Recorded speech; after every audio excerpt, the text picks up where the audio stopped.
Thanks for joining us for France in Focus. This week, we'll be talking about football and Euro 2016, and what better place to do that than Clairefontaine, home of one of France's elite football academies, as well as the training ground of the French national team. This staircase is a symbolic location, as every young French player one day dreams of walking up these steps to join Les Bleus.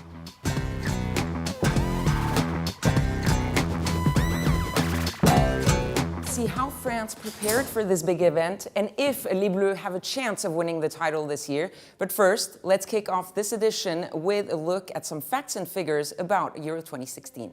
For the third time in the history of the championship, France is hosting the Euro. The country had to satisfy more than 100 criteria required by UEFA for the honour, such as quality of transport or capacity to handle the influx of spectators. For the first time, 24 sides will be playing instead of the 16 last time round, meaning 24 corresponding base camps around France for each team to stay. There'll be 51 matches played at 10 different stadiums. But hosting the Euro doesn't come cheap. France shelled out €1.64 billion, not just to build new stadiums, but to renovate old ones too. It's still a sound investment though. With a €450 million budget for the occasion, UEFA's hoping to recoup €700 million. And France should net some €1.2 billion in profits tied to the occasion. Then there are the people who volunteered to work the event, and at least 6,500 in all, will be helping handle between 7 and 8 million people set to descend on France over the course of a month. There are 2.5 million tickets up for grabs, from €25 to €895 each. And for those who missed out, there are fan zones with giant screens. Far easier on the wallet than premier seating, they'll be free to all.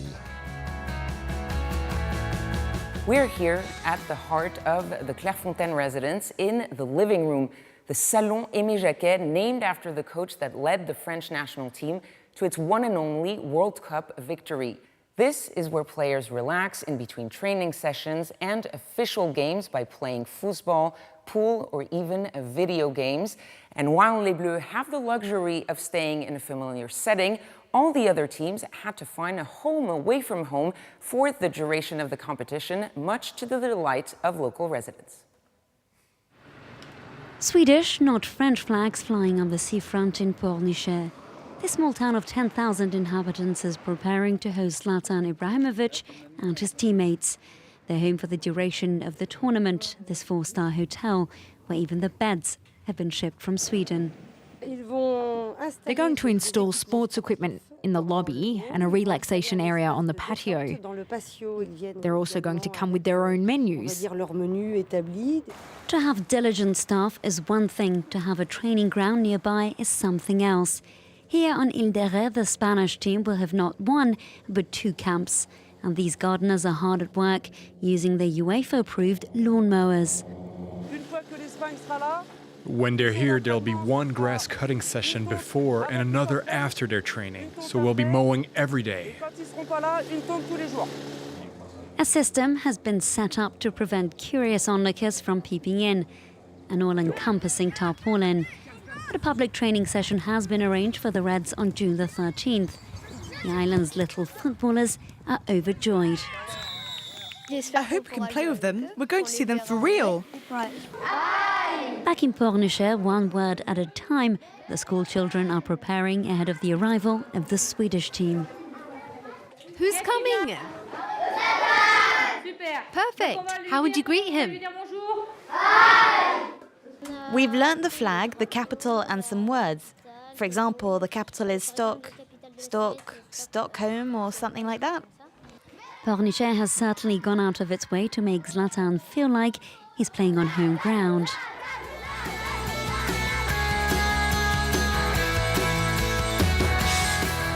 We're now in the Clairefontaine Museum, a location dedicated to French football in all its glory.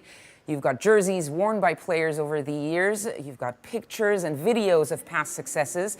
And of course, Les Bleus' last European trophy, that of the Euro 2000. Now, to get a feel of what's at stake this time around, we met with David Ginola, a former French international turned TV presenter.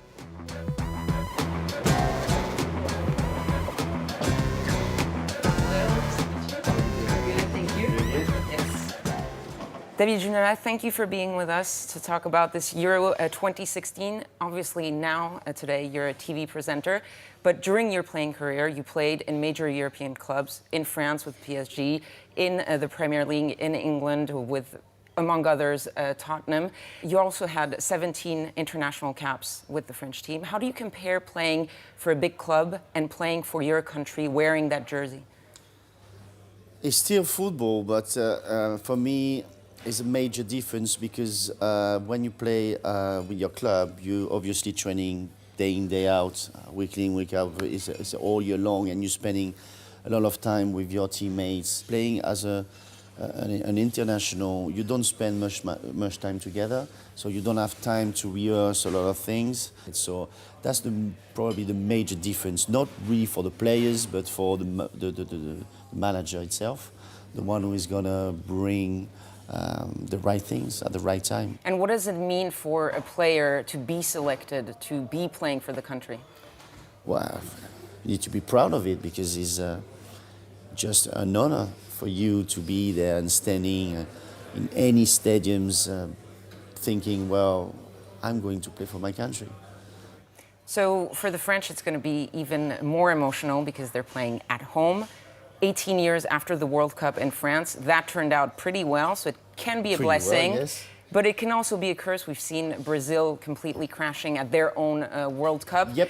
Is it a blessing or a curse to play at home a competition like that? Well, put it that way. For the French, it has been a blessing because they played the first European Championship in 1984. They won it in France. They had the World Cup in 1998. You mentioned it. They won it. So 3 times in a row, I mean, it would be amazing if they can manage to win on the 10th of July and being crowded champion of Europe. I mean, it's going to be a massive achievement because obviously, as you said, playing on your home soil, I mean, it's something different. You have the pressure of the press, the people every day. Anywhere you go, you will have expectation on you, and I think it represents so much for people in France that the players, they will have to realize at one stage it's really important. Now let's talk about a first in this competition. For the first time, 24 teams.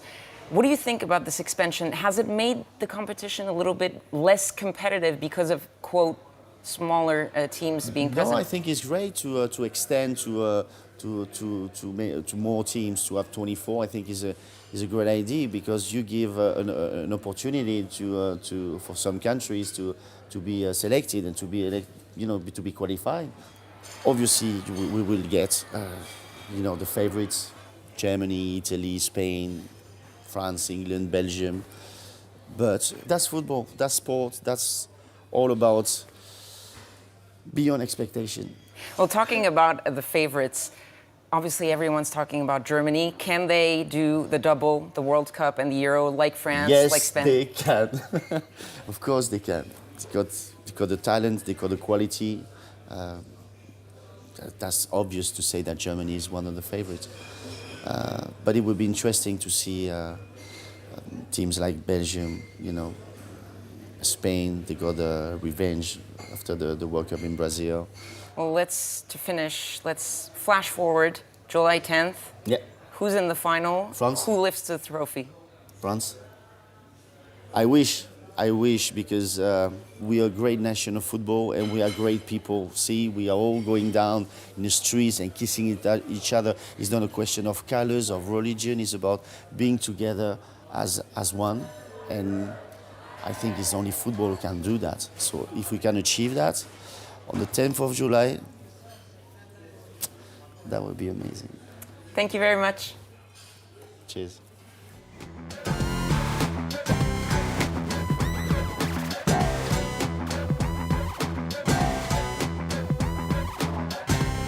Back in November, during the Paris attacks, France were playing Germany in a friendly when the Stade de France was the target of suicide bombings.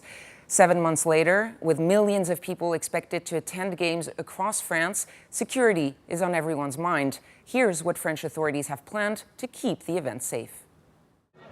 A chemical weapons attack in Nîmes Stadium as emergency services scramble to help victims. But this is no terrorism, it's one of 30 simulations in French cities set to host Euro 2016. Authorities are taking no chances, with intelligence services also gearing up, and a crisis management centre will be online 24/7. We have 90,000 people, state employees, local authorities, private security and volunteers who will handle security for Euro 2016. 90,000 people, to give you some idea, is a little over an entire stadium seating capacity. More than anything, avoiding a repeat of the May 21st Coupe de France final between Marseille and Paris is key. At the capital's Stade de France, visitors' stands were left in flames, while smoke grenades marked each of the home team's goals. What's more, security on entering the stadium left much to be desired. When I bought my ticket, they told me once you pay, you get to the stadium and there'll be checks and barriers and an ID check and a search, but I didn't see a thing.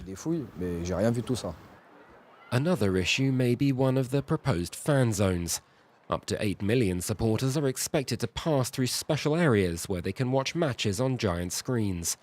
15 have been classified at potential risk of hooliganism between rival fans, 5 of which could prove particularly violent. But Paris is determined things will go off without a hitch. France has two objectives: succeeding with Euro 2016 such as it is, and showing that the nation has rallied, that it's not afraid of terrorism. Finally, the ultimate aim is to show that Paris is ready to contend in 2024. Euro 2016's a major test for France, which will have to prove it's up to task if it wants to host further international events in future.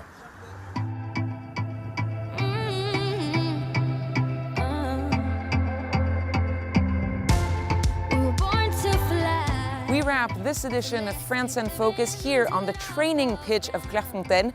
Thanks for watching and see you again soon on France 24.